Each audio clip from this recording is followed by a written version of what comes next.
Shalom, selamat pagi. Pagi hari ini kita berjumpa kembali di hari yang ke-13 Juni tahun 2020. Kita akan kembali merenungkan bagian kebenaran firman Tuhan sesuai dengan tuntunan bacaan Alkitab tahunan kita. Sebelumnya, mari kita bersatu dalam doa. Kami bersyukur kepadamu Tuhan buat hari ini, hari yang baru yang Tuhan beri bagi kami di hari yang ke-13 di bulan Juni tahun 2020. Kami bersyukur, terima kasih sampai pada saat ini Tuhan terus menolong, menyertai, memimpin setiap langkah kami. Terima kasih buat berkat-berkat-Mu, berkat rohani, jasmani yang Tuhan beri bagi kami ya Tuhan. Saat pagi hari ini Tuhan, kami akan merenungkan bagian kebenaran firman-Mu ya Tuhan. Mari Tuhan berbicara kepada kami semua, pakai hamba-Mu, rapi hamba-Mu, untuk ya Tuhan menjadi alat-Mu saat pagi hari ini. Berkati juga seluruh umat-Mu Tuhan, jemaat-Mu, dan mereka yang ikut bersama-sama dengan kami dalam acara perenungan pagi hari ini Tuhan. Terima kasih, kami serahkan jam ini ke dalam tangan Tuhan. Di dalam nama Tuhan Yesus Kristus kami bersyukur dan berdoa kepada Bapa di surga. Haleluya. Amin. Puji Tuhan, saudaraku yang dikasihi oleh Tuhan, sesuai dengan tuntunan bacaan Alkitab tahunan kita, maka saat pagi ini dari perjanjian lama kita akan merenungkan dalam kitab Ayub pasal yang ke-10 sampai yang ke-12 ya. Ini merupakan sesudah di pasal yang ke-8 Bildad dalam perkopnya itu membela keadaan Allah, maka berikutnya jawaban Ayub ya, jawaban Ayub di pasal yang ke-9 dan 10. Nah, lalu di pasal yang ke-10 kita akan lihat dari ayat 1 sampai yang dulu kita perhatikan. Aku telah bosan hidup, aku hendak melampiaskan keluhanku. Aku hendak berbicara dalam kepahitan jiwaku. Ayat 2.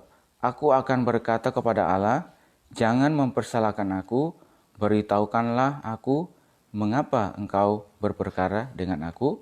Saudaraku, ini adalah sebuah, kita perhatikan di sini, ini sebuah keluhan dari Ayub ya.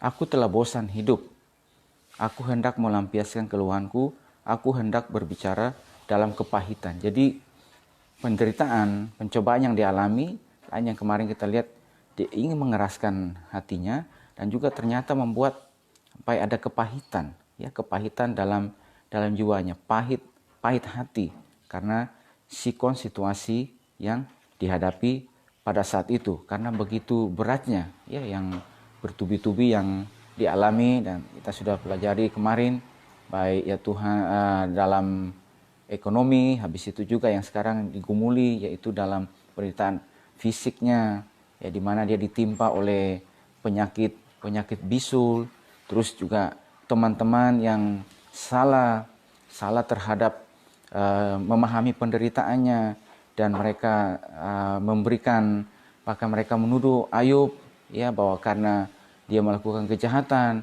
karena dia berbuat curang dan seterusnya, itulah yang membuat dia mengalami hal tersebut, sehingga bulan demi bulan yang telah dilewati membuat dia jadi pahit hati ya, dan mengeraskan hatinya. Nah, saudaraku yang terkasih, kita belajar bahwa, katakan bahwa di dalam setiap ujian penderitaan yang kita alami itu ada kasih karunia Tuhan yang akan memampukan kehidupan kita. Karena kata firman Tuhan, Tuhan tidak akan membiarkan pencobaan-pencobaan itu melampaui setiap kekuatan kita. Karena Tuhan setia, maka Ia akan berikan kepada kita kekuatan untuk menanggungnya, memberikan jalan keluar bagi kehidupan kita. Artinya Tuhan tahu kita mampu, kita sanggup. Berarti sangat penting untuk memelihara hati ini.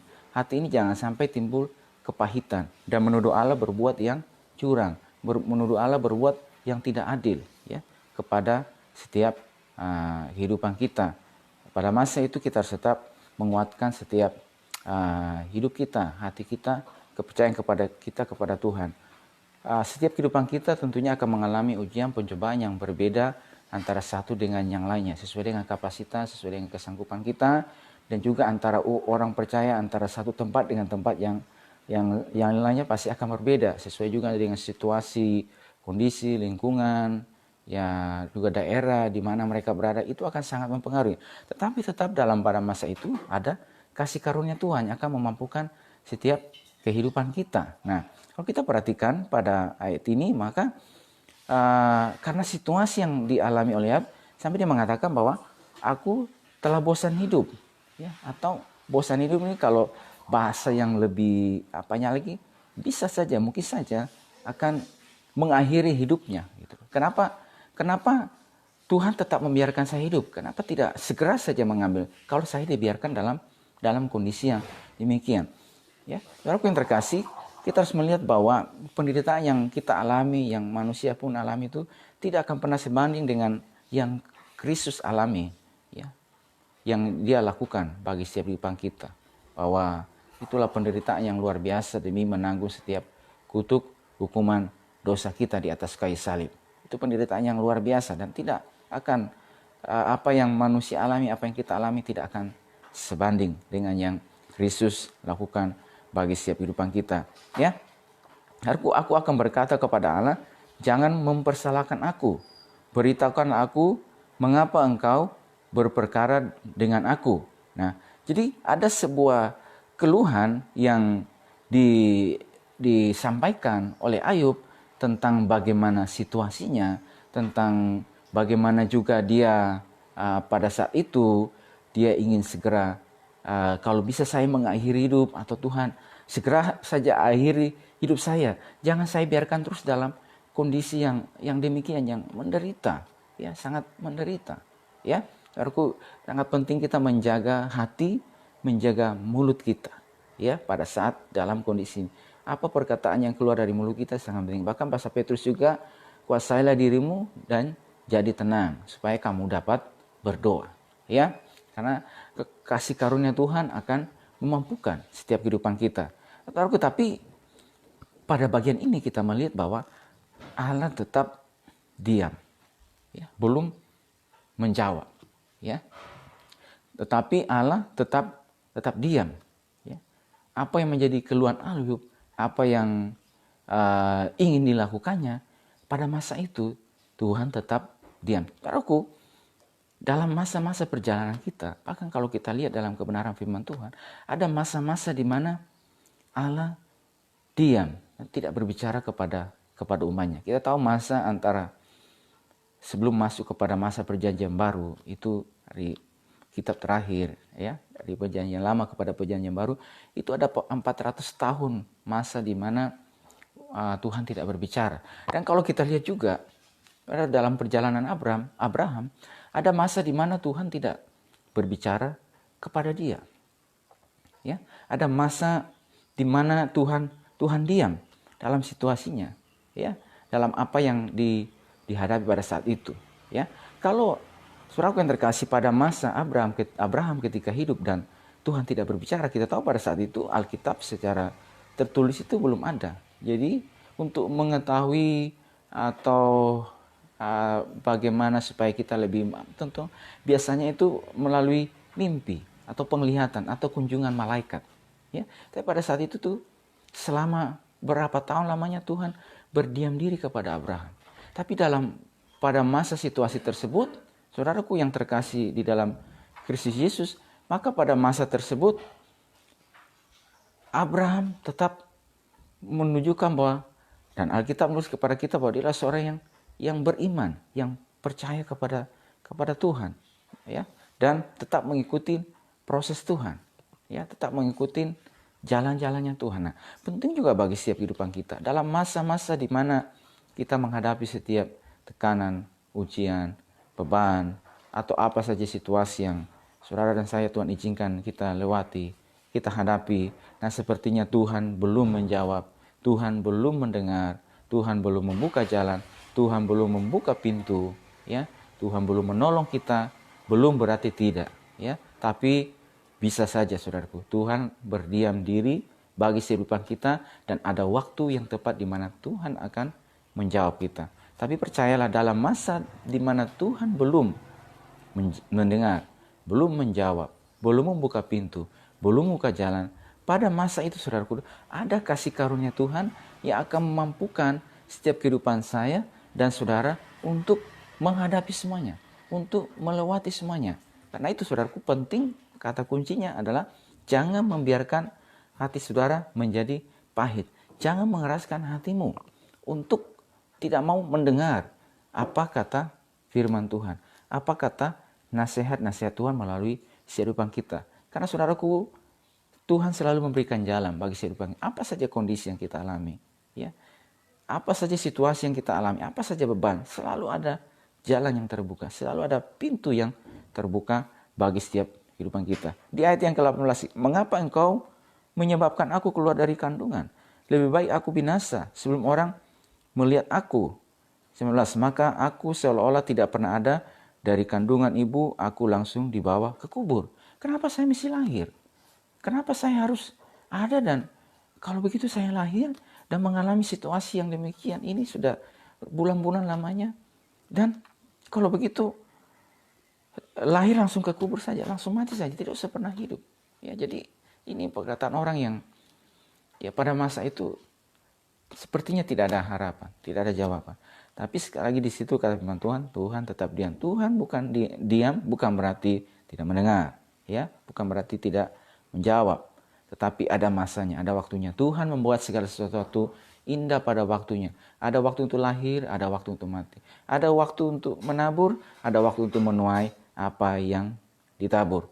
Ya, ada waktu untuk berduka cita, tapi ada waktu juga untuk bersuka cita. Tuhan membuat segala sesuatu indah pada waktunya. Bahkan Ia akan berikan kekalahan dalam kehidupan mereka. Jadi ada masa Tuhan, ada waktu Tuhan bagi setiap kehidupan saya dan saudara. Saudara terkasih, jemaat yang dikasihi oleh Tuhan, setiap kehidupan kita yang ada pada hari ini, saudaraku, Tuhan tahu persis setiap apa yang saudara alami, apa yang saudara gumuli pada hari ini, apa yang saudara menjadi kerinduanmu, apa yang menjadi beban, apa yang menjadi penderitaan, apa yang menjadi tekanan, ya, yang kita alami.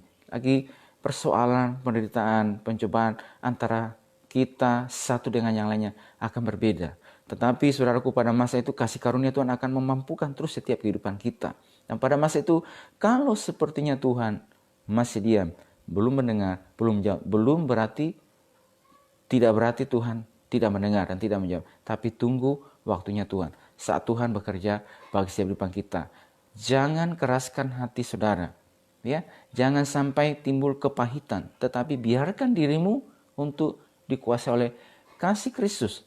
Mengalir dalam kehidupan kita. Biarkan kasih karunia Tuhan, kasih Tuhan bekerja dalam kehidupanmu untuk memampukan. Maka akan selalu ada jalan pertolongan Tuhan bagi setiap kehidupan kita pada waktunya.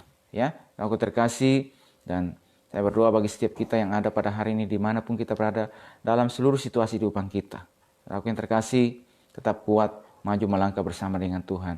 Dan kita semuanya sebagai saudara-saudara seiman, saudara dan saya yang pada hari ini sudah mengalami kekuatan daripada Tuhan, mari kuatkan saudara-saudara kita yang lainnya. Sebagaimana Yesus juga berkata kepada murid-muridnya bahwa, dan engkau yang sudah beroleh kekuatan, kuatkan juga yang lainnya. Ya, kuatkan mereka. Jangan kita seperti teman-teman Ayub ini yang salah memahami akan penderitaan Ayub. Nah, kalau kita melihat begitu juga di pasal yang 11 ini, apa yang Sofar sampaikan, saudaraku, ini kata-kata dia ini kata-kata yang sangat pedas, ya, sangat pedas, bahkan bahwa apa yang dialami itu Ayub menerima hukuman ringan karena dosanya. Jadi engkau sedang dihukum oleh Tuhan, engkau sedang dihukum karena dosamu. Jadi dia begitu pedas, ya, memberikan apa kepada temannya ini. Tuhan tidak mau kita menjadi orang percaya yang salah menilai, salah persepsi akan rekan kita, akan saudara seiman kita. Ya, tetapi justru saudaraku, hadirnya kita memberikan kekuatan kepada setiap kehidupan mereka, supaya mereka yang lemah boleh kuat, supaya mereka tidak pahit hati, mereka tidak tinggal dalam kekerasan, ya, kekerasan hati mereka, tetapi mereka boleh membiarkan hidup mereka dikuasai dengan kasih karunia Tuhan. Puji Tuhan, dan berkat setiap kehidupan kita saat pagi hari ini. Dan saya berdoa setiap kehidupan kita terus mengalami kasih karunia Tuhan, pertolongan Tuhan, kekuatan daripada Tuhan untuk boleh melangkah dan percaya. Yakinlah ada jawaban Tuhan, ada pertolongan Tuhan bagi setiap kehidupan kita dalam setiap apapun yang saudara hadapi pada hari ini. Kasih karunia-Nya, pertolongannya, jawaban Tuhan tepat pada waktunya. Kuatkan setiap langkah kita. Tetap datang, tetap percaya kepada Tuhan. Tuhan akan menolong kehidupan kita. Puji Tuhan. Mari kita bersama-sama bersatu dalam doa. Kami bersyukur kepadamu Tuhan, saat pagi hari ini kami percaya ada kasih karunia Tuhan bagi setiap kehidupan kami, hamba-hambamu, umatmu ya Tuhan. Ya Tuhan, manakala Tuhan izinkan kami memikul setiap beban, ya Tuhan, menghadapi setiap pergumulan, menghadapi setiap cobaan, menghadapi setiap penderitaan yang ada Tuhan. Dan berdoa kasih karunia Tuhan juga berlaku bagi seluruh umat-Mu ya Tuhan, bagi seluruh jemaat-Mu, bagi setiap mereka yang ikut bersama-sama. Pada saat ini Tuhan yang mengetahui, mengenal setiap beban kehidupan mereka, setiap pergumulan yang mereka hadapi, pada masa situasi yang sukar yang mereka hadapi Tuhan. Mungkin pada masa situasi pandemik ini Tuhan, ada yang harus diputus hubungan kerja untuk sementara dirumahkan, dan itu artinya bahwa tidak ada penghasilan bagi mereka. Tuhan yang menolong mereka, membuka jalan, membuka pintu di dalam nama Tuhan Yesus Kristus. Kekuatan Tuhan, pertolongan Tuhan selalu ada bagi kehidupan mereka ya Tuhan, untuk boleh bertahan. Dan kami percaya Tuhan, Engkau akan membuka jalan, Engkau akan membuka pintu bagi mereka di dalam nama Tuhan Yesus Kristus Tuhan. Tuhan menolong seluruh kehidupan mereka Tuhan. Tangan Tuhan boleh menyertai setiap langkah mereka Tuhan, dimanapun mereka berada, apa saja yang mereka lakukan Tuhan. Terima kasih Tuhan, kami bersyukur kepada pada hari ini. Terima kasih buat hari yang baru ya Tuhan. Terima kasih tuntunan Tuhan bagi kami. Terima kasih firman Tuhan. Kami serahkan sepanjang hari ini ke dalam tangan Tuhan. Tuhan menyertai kami Tuhan. Di dalam nama Tuhan Yesus Kristus kami bersyukur dan berdoa kepada Bapa di surga. Haleluya. Amin. Puji Tuhan, Tuhan berkati setiap kehidupan kita saat pagi hari ini. Selamat pagi dan shalom.